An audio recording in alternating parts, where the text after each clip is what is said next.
Right, so today we are going to discuss release styles, and we're basically going to pick two styles that I think are probably the most talked about at the moment, and basically try and find out a way that you can define at home which style, or certainly to start with, which blueprint you feel like is more appropriate for you. For me, when I see players struggling, and this seems to be a really constant, really simple win that we can all understand, is just simply understanding what you do naturally. Rather than always trying to copy someone, actually understanding where your pattern actually resides, where you might play your best golf, and if it's something you actually might have to change, or you're, just being aware of these ideas might help you play better golf.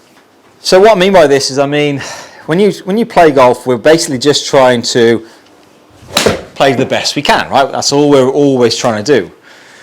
And then we see somebody win on the weekend and go, oh, well, yeah, do you know what, Rory, and the way he releases it is just unbelievable. You always see this full release, right hand working on top of the left, definitely a little more pronation, supination, good body rotations.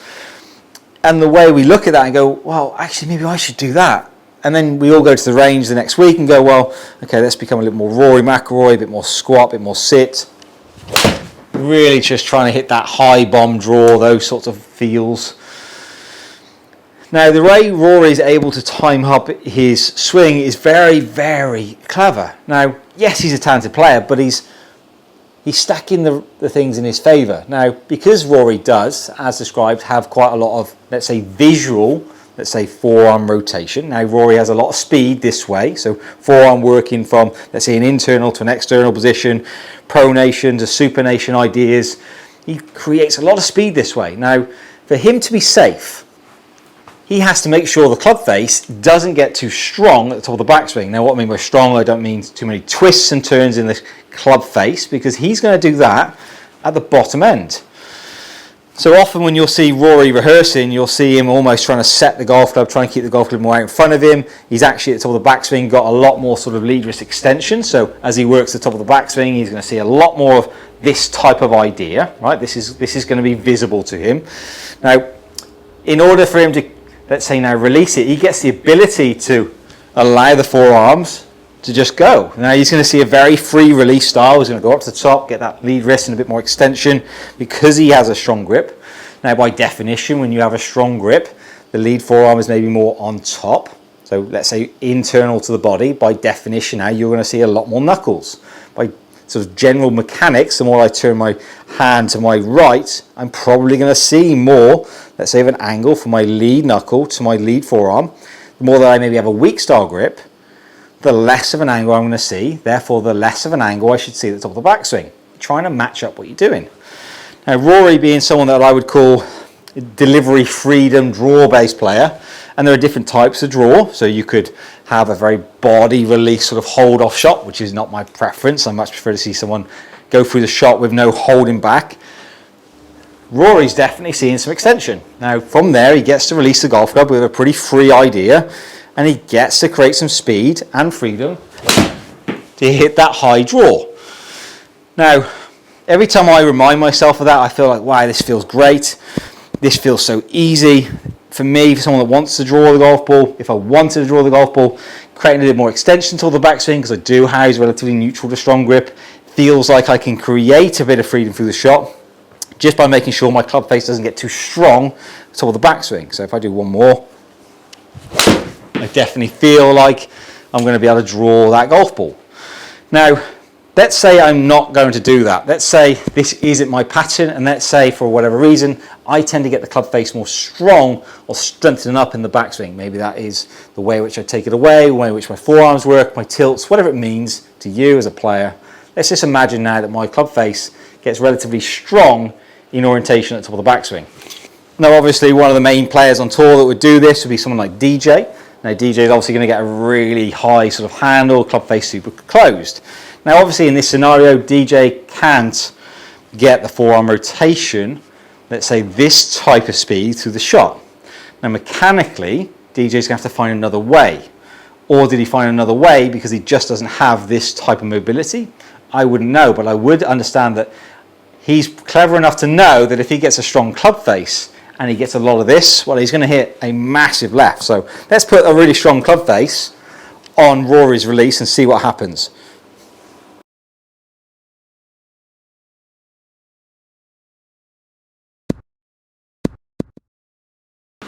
You're definitely going to get what feels like a really good strike, but way more curvature than I bargained for, and definitely a big left. Now, DJ used to hit a bit of a draw, and that shot definitely did cost him a couple of events. Now, since DJ's played better golf, he started to use a bit more of a fade bias pattern. Now, for me, when I start to figure out how to control a club face that is super strong, the Rory release isn't going to work here. For me, in order to control a strong club face, I have to change myself biomechanically. Now, the first thing I feel like I have to adjust with a strong club face, I mean a club face that is maybe more twisting around the axis this way, club face getting really strong, is I feel like I don't have enough loft. Now, therefore, immediately I feel like I have to put loft back on this golf club. Now, to do that, I feel that appropriate for me, and everybody needs to try themselves, I feel like I can't really throw my right arm. It sounds really crazy. I feel like I can't really release it. I feel like my right arm has to stay in, say, some degree of, let's say, fold. My back of my right wrist has to feel like it's holding a little more. I feel like I have to get lower. I also feel like I have to get a lot of side tilts to get almost loft back on this golf club. Now, the thing here is, and if I just have a couple of shots now, I actually feel like I could play with it. I definitely feel like I'm going to see a slightly different shot. In typical form, it feels like to me I might hit more of a fade. I definitely feel like I'm going to get less of this stuff going on, sort of face open, face closed ideas. I feel like I'm definitely going to be more neutral in terms of club face alignment. So it seems to me I'm going to have less curvature, but I'm definitely going to change lofts. It definitely looks like and feels like it's coming off a slightly different groove part, and I'm hitting it lower. There's no doubt about it. So my spin is going to change. Now, obviously, my ability to react to that sentence, loft, is my ability to control this idea. Could I play with this? Let's go a couple more. Now, this club definitely feels there's a bit of my old release on a new grip. I haven't quite been able to control that, but it feels by far, like really simply, it feels very much more powerful. Now, because I'm definitely losing loft here. I mean, 24 peak height. It feels like I would probably have to watch if I could test this at the top end of the bag.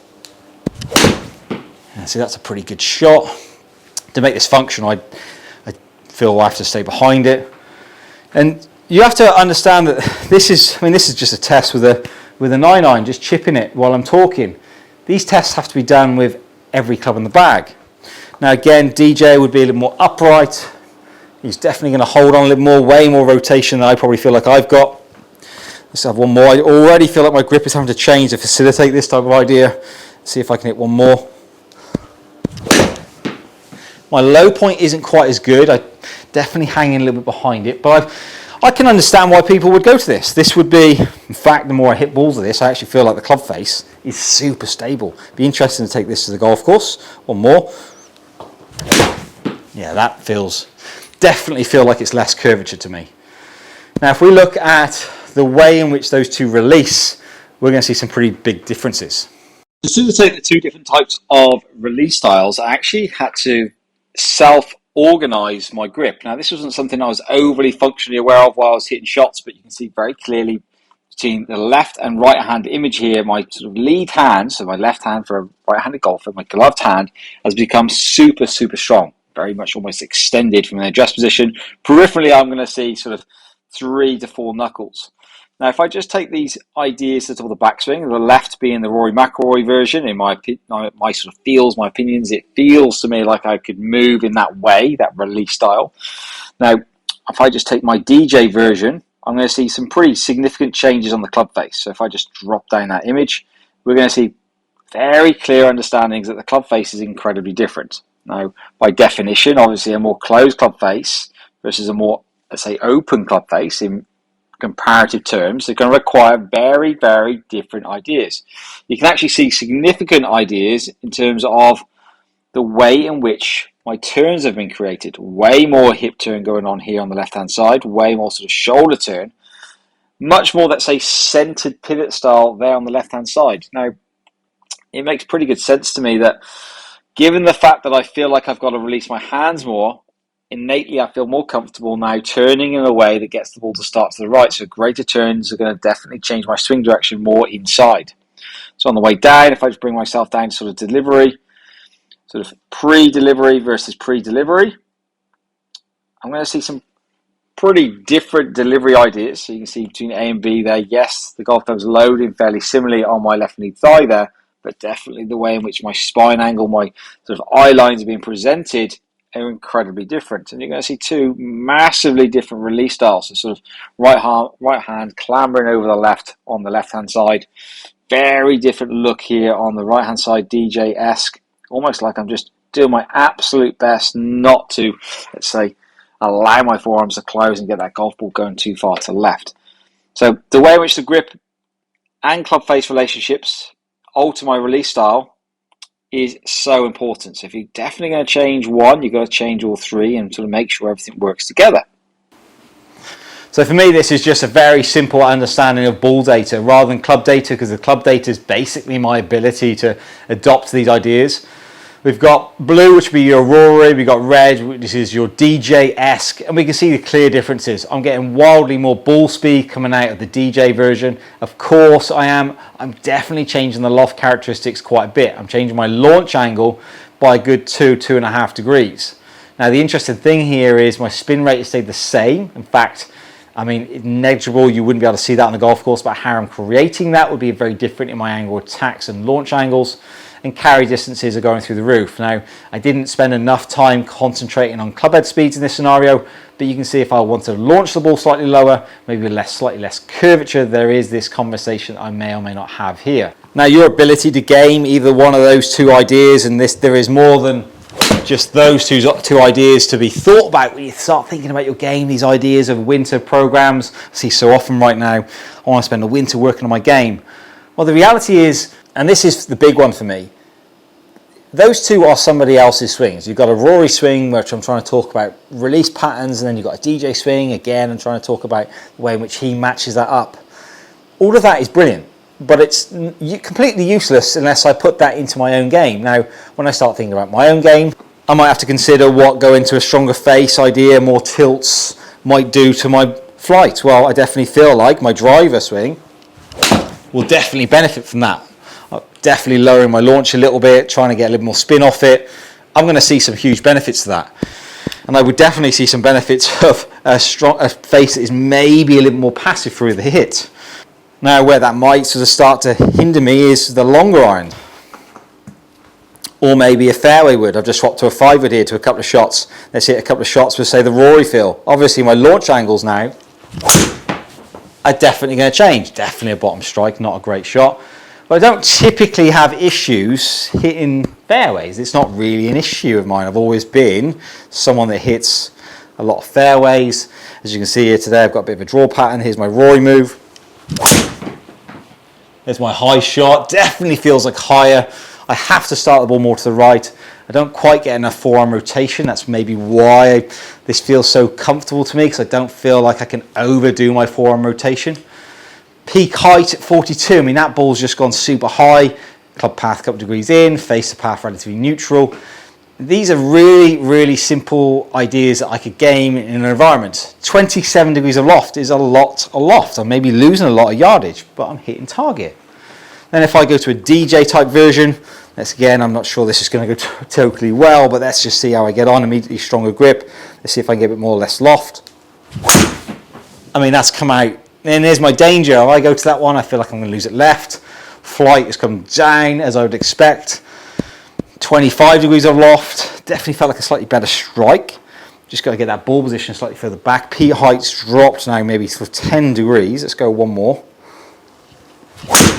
There's a better shot. I felt like to do that I had to really react, get my pelvis working differently and my spine working differently.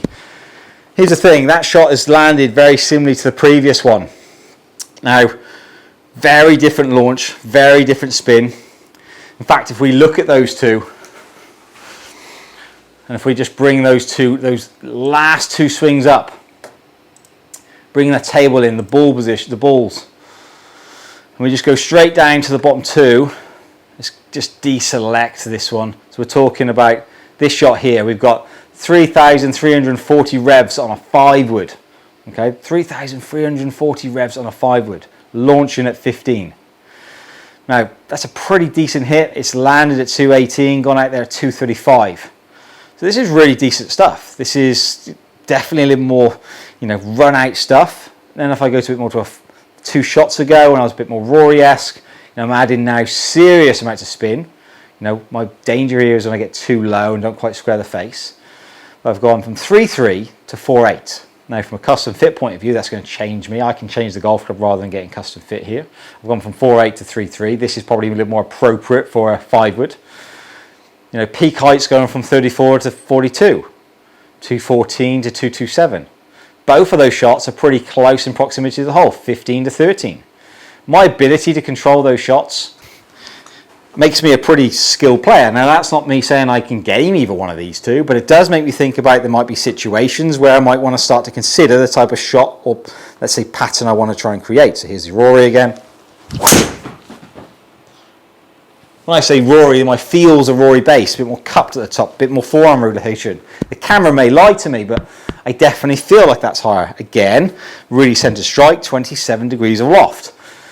We've got 4.9 spin for a 5-wood is pretty decent. If I now go to one more with DJ, sort of high hands, a bit more sort of right arm underneath, I have to make sure I get the ball position correct. I have to make sure that I work correctly to try and manage such a strong face.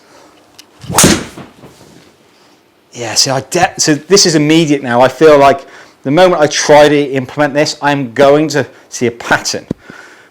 By far, the gains in this scenario could be huge. I'm dropping spin. I'm seeing 230 carry in what I would call a no warm-up practice. I can easily get this 5-wood to that distance, but I don't feel like I'm working hard. I've moved from 27 to 24 degrees of loft. This is a modern way of playing. This feels maybe a little bit stronger. Let's go one more. I've said that twice now, but let's go one more. Right, come on, let's see if you can hit target with a strong grip and a strong face. Now, if I was to game this, immediately I'd have to aim further right. I'd have to aim further right. Come on, you can do better than that. Immediately I feel like I'm hitting it harder. Come on, can you hit a relatively straight one? So you can tell my rotation doesn't support this club face. I might put the ball back one ball. Let's see if I can go one more. Yeah, so getting that ball position back immediately feels like I might be able to have time to square this. Now you can see immediately I've got now different ideas in order to perform. If I'm going to go with one, I have to not only change my wrist angles, I then have to change my ball position. To change my ball position, I then have to change my alignment. I'm starting to see a different shot shape. So when you start talking about release angles or release points or club face changes or the way in which you want to swing the golf club, it is more to it than just that. You have to balance the book from start to finish. How do you apply that to a golf course? Would lowering your spin with the woods help? Or actually, do you not quite carry the speed for that type of scenario? Make swing changes based upon the best, let's say, scenario for your game as an entire package. Learning the skills might be super helpful for you. So in an environment, knocking down spins, how that feels. But before you make a big change this winter, think about the release style your golf swing naturally catches up with. Feel like the way you naturally move. What would make you a better player in general? Food for thought. Right guys, thanks for watching. Any questions or anything at all, want to see anything, want to see more videos like this, more content like this, please let me know. Like, subscribe, hit the bell icon, and until next time, see you soon.